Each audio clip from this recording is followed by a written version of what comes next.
अवैध टोटो के विरुद्ध श्यामनगर वैध टोटो चालकों का विक्षोभ।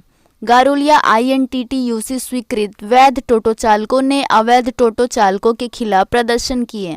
श्यामनगर स्टेशन के चौरंगी मोड़ पर पार्टी का झंडा लेकर प्रदर्शन की गई। चालक तारक साव ने बताया कि श्यामनगर में मान्यता प्राप्त 328 टोटो हैं। আমাদের এখানে 328 খানা টোটো আছে গারুলিয়া ইউনিয়ন মধ্যে, আর 400 টোটো বিনা নম্বরের আছে। যারা কি করছে, চৌরঙ্গি মোড়ে কালী মন্দিরের সামনে টোটো লাগিয়ে দিচ্ছে। প্যাসেঞ্জার যখন ট্রেন থেকে বেরিয়ে আসছে, প্যাসেঞ্জার ওরা তুলে নিচ্ছে।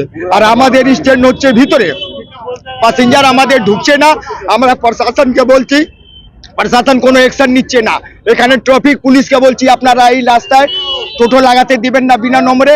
ওরা বলছে আমরা কি করব, আর ওরা প্যাসেঞ্জার নিয়ে চলে যাচ্ছে। আমাদের স্ট্যান্ডের ভিতরে প্যাসেঞ্জার ঢুকছে না। আমাদের একটা লাইন পেতে 2 ঘন্টা থেকে 3 ঘন্টা লাগছে। এখন আমাদের সারাদিন মধ্যে 200 টাকা কামাতে সারা দিন বিতে যাচ্ছে। আমরা 250 টাকা কোথায় থেকে মালিককে জমা দেব আর খাবো কি?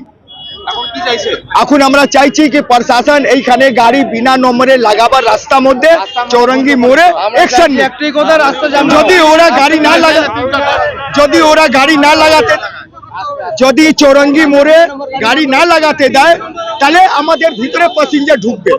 এই আমাদের 10 বছর থেকে প্যাসেঞ্জার ঢুকছিল, আজকে বিনা নম্বরের গাড়ি হয়ে প্যাসেঞ্জার ঢুকছে।